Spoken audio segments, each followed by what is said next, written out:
On the morning of June 12, 1962, on the isolated island of Alcatraz in San Francisco Bay, one of the most famous escapes in American prison history took place. The three prisoners, Frank Morris, John Anglin, and his brother Clarence, had meticulously planned this escape. At 7:00 a.m., during the daily check on the prisoners, the guards noticed that the three were not responding as usual, which aroused their suspicions.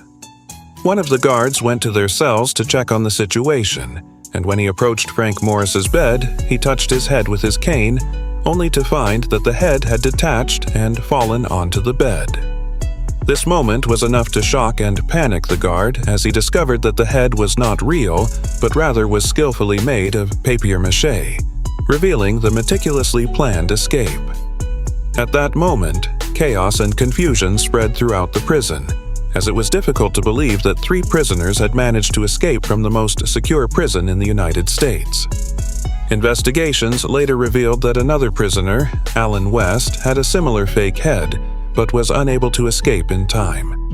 West later admitted that he was part of the escape plan but failed to catch up with his fellow inmates, and provided investigators with detailed details of the plan in exchange for a reduced sentence. The escape itself was an unprecedented feat, as Frank Morris was known for his remarkable escape abilities, having a long history of escaping from prisons. The prisoners used simple metal spoons to dig holes into the walls of their cells, taking advantage of the corrosion that salt water had caused to the concrete over the years. They slowly and patiently enlarged the holes behind the cells, carefully concealing the traces of the holes with green paint that matched the color of the walls.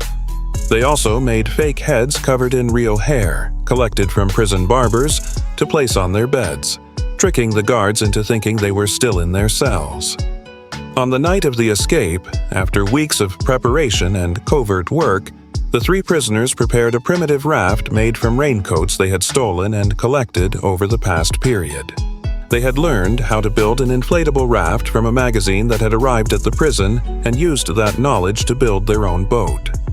At 10 p.m., they launched their raft into the cold, dark waters of San Francisco Bay and headed off into the unknown, never to be seen or heard from again. The three disappeared that night, and their fate remains unknown to this day, making this one of the greatest detective mysteries of the 20th century.